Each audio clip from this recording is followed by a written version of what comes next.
Teori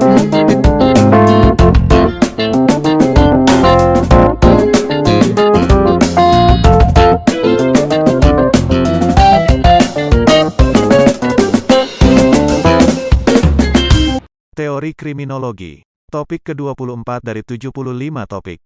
Risiko viktimisasi. Bagian ketiga. Tidak semua pihak-pihak yang terviktimisasi menyadari bahwa mereka adalah korban dari suatu kejahatan. Ada suatu jenis kejahatan yang tidak disadari oleh korbannya, misalnya apa yang kita kenal dengan kekerasan dalam kehidupan sehari-hari. Kekerasan dalam kehidupan sehari-hari menghasilkan viktimisasi yang sangat berkaitan dengan struktur sosial yang berlaku dalam suatu masyarakat. Viktimisasi struktural, berkaitan dengan unsur-unsur struktur sosial tertentu kerap kali tidak secara langsung atau segera menimbulkan korban penderitaan mental dan sosial. Kleinman, 1996, mencontohkan kekerasan struktural dalam masyarakat kelas menengah di Amerika Serikat. Korban kekerasan jenis ini seringkali, bahkan hampir sebagian besar tidak menyadari bahwa dirinya telah mengalami viktimisasi. Hasil dari viktimisasi tersebut adalah apa yang dikenal dalam istilah stres dalam masyarakat.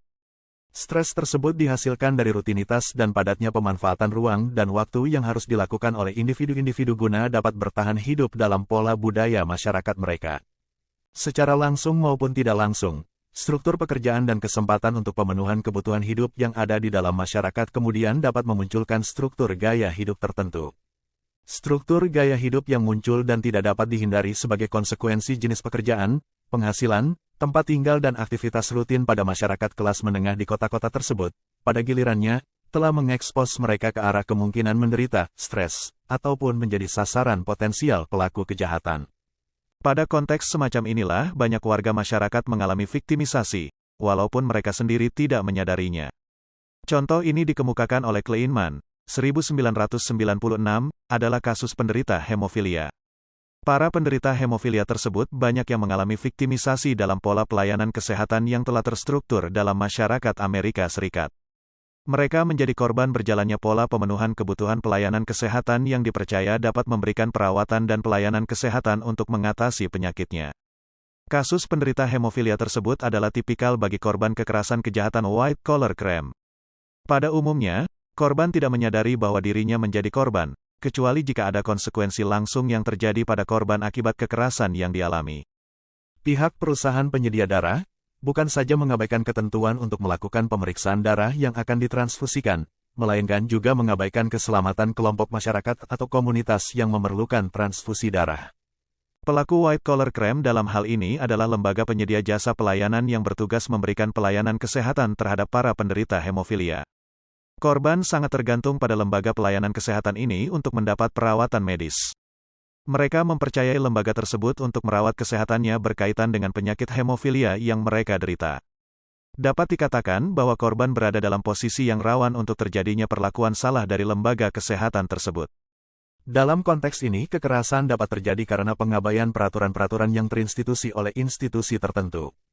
Dalam kasus para penderita hemofilia yang tertular virus HIV di Amerika Serikat, perusahaan penyedia darah untuk kebutuhan penderita hemofilia mengabaikan ketentuan untuk melakukan pemeriksaan terhadap darah yang akan ditransfusikan kepada para penderita hemofilia. Pengabaian ketentuan tersebut mengakibatkan darah yang tercemar virus HIV ditransfusikan kepada para penderita hemofilia. Sehingga pada akhirnya para penderita hemofilia menjadi korban karena mereka terjangkit penyakit AIDS yang tertular melalui transfusi darah. Korban dapat dikategorikan sebagai victim precipitation, sebuah istilah yang mengacu bahwa ada sebagian orang yang menarik penjahat seperti halnya domba yang menarik kawanan serigala. Dalam hal ini, lembaga penyedia darah berpotensi menghasilkan keuntungan dari banyaknya darah yang dapat ditransfusikan. Sumber penghasilan perusahaan tersebut adalah banyaknya pasien yang melakukan transfusi darah dari persediaan darah yang disuplai perusahaan. Oleh karenanya, pasien yang membutuhkan transfusi darah adalah sasaran potensial bagi keuntungan perusahaan. Sementara para korban, dalam konteks struktur pelayanan kesehatan di Amerika Serikat, adalah para pasien yang memang membutuhkan transfusi darah dari perusahaan yang bersangkutan. Dalam struktur pelayanan kesehatan itu, selain pasien sangat tergantung pada perusahaan, ia sebenarnya merupakan target yang rawan mengalami kekerasan ketika terjadi penyimpangan dan pengabaian ketentuan dalam proses transfusi darah. Tetapi mengapa pengabaian itu dapat terjadi? Bagi perusahaan pelayanan transfusi darah tersebut, Pelaksanaan ketentuan melakukan pemeriksaan terhadap darah yang akan ditransfusikan kepada pasien yang membutuhkannya akan menyebabkan munculnya biaya tambahan bagi perusahaan. Dengan mengabaikan ketentuan tersebut, perusahaan dapat mengurangi pengeluaran. Namun menurut Jacobson dalam Drapkin and Viano, 1973, pengabaian tersebut bisa juga terjadi karena adanya kondisi-kondisi yang mendukung terjadinya pengabaian terhadap peraturan-peraturan normatif. Jacobson mengemukakan bahwa ada beberapa alasan mengapa pengabaian ketentuan-ketentuan tersebut terjadi. Pertama, karena masyarakat tidak dapat bereaksi terhadap penyimpangan. Kedua, karena agen kontrol sosial atau korban mungkin merasa takut akan konsekuensi yang akan diterimanya. Dan ketiga, karena ketidakpedulian.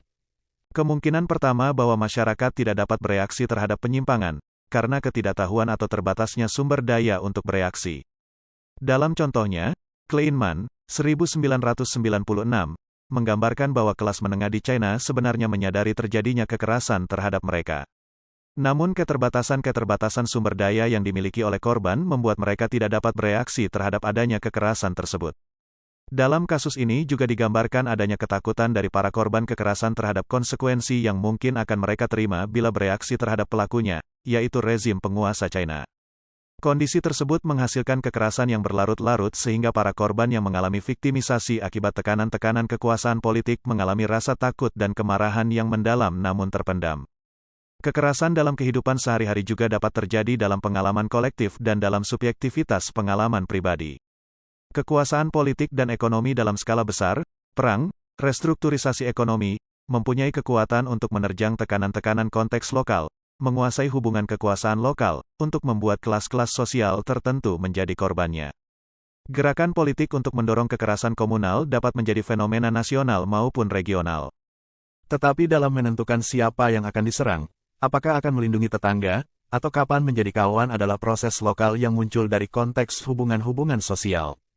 Di luar itu, trauma dan kelenturan orang-orang muncul bagai takdir yang tertulis dan suatu agensi yang berpengalaman. Kekerasan politik yang terjadi, harus bekerja melalui dunia lokal dalam mana kekerasan sosial dan budaya sudah menjadi bagian rutin kehidupan sehari-hari. Dan hasilnya adalah tanggapan suatu komunitas atau lingkungan atau sebuah keluarga terhadap ketakutan sementara yang tidak dapat dipisahkan dari latar belakang kekerasan yang biasa terjadi. Dalam struktur masyarakat yang kompleks, penyimpangan-penyimpangan dapat terjadi tanpa mendapatkan reaksi karena ketidakpedulian dari institusi atau orang-orang yang berpotensi memberikan reaksi. Untuk kekerasan yang biasa kita kenal, orang-orang tidak akan bereaksi karena tidak peduli baik terhadap individu pelaku penyimpangan maupun terhadap perbuatan menyimpangnya. Hal ini terjadi karena anonimitas dan lemahnya kohesi dalam masyarakat yang membuat lemah hubungan-hubungan emosional dalam masyarakat. Dalam kondisi tersebut, tidak terdapat motivasi yang cukup kuat untuk memberikan reaksi terhadap penyimpangan-penyimpangan, kecuali jika orang yang berpotensi untuk memberikan reaksi adalah korban dari penyimpangan tersebut.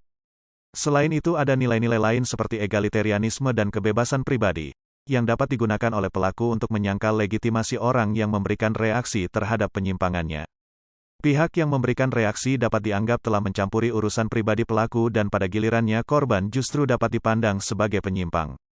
Dalam terjadinya kekerasan kehidupan sehari-hari, pihak pemberi reaksi yang potensial adalah lembaga-lembaga formal yang memang bertugas untuk melakukan kontrol sosial.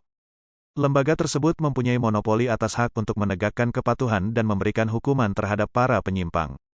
Namun, lembaga-lembaga tersebut cenderung melayani kepentingan kekuasaan ekonomi politik, sehingga tidak dapat berfungsi efektif dalam bereaksi terhadap penyimpangan-penyimpangan, khususnya yang dilakukan dalam kerangka pencapaian tujuan-tujuan ekonomi politik. Hal ini cenderung menghasilkan ketidakpedulian dari masyarakat untuk bereaksi terhadap kekerasan yang terjadi dalam kehidupan sehari-hari. Kekerasan dalam kehidupan sehari-hari terjadi dalam kerangka struktur masyarakat dalam dunia lokalnya. Berbeda dengan kekerasan lainnya, kekerasan dalam kehidupan sehari-hari dapat terjadi tanpa disadari oleh korbannya. Keberadaannya dalam masyarakat sering terabaikan dan cenderung dianggap sebagai bukan bentuk kekerasan. Namun akibat yang dihasilkan, tidak kurang parahnya, terhadap korbannya. Struktur sosial yang mewarnai kehidupan sosial kelas menengah di kota menghasilkan penderitaan terhadap anggota kelas menengah. Penderitaan tersebut tidak berkaitan dengan kondisi kemiskinan, namun berkaitan dengan pola kerja, kepadatan pemanfaatan waktu dan ruang serta bentuk-bentuk kekerasan lainnya.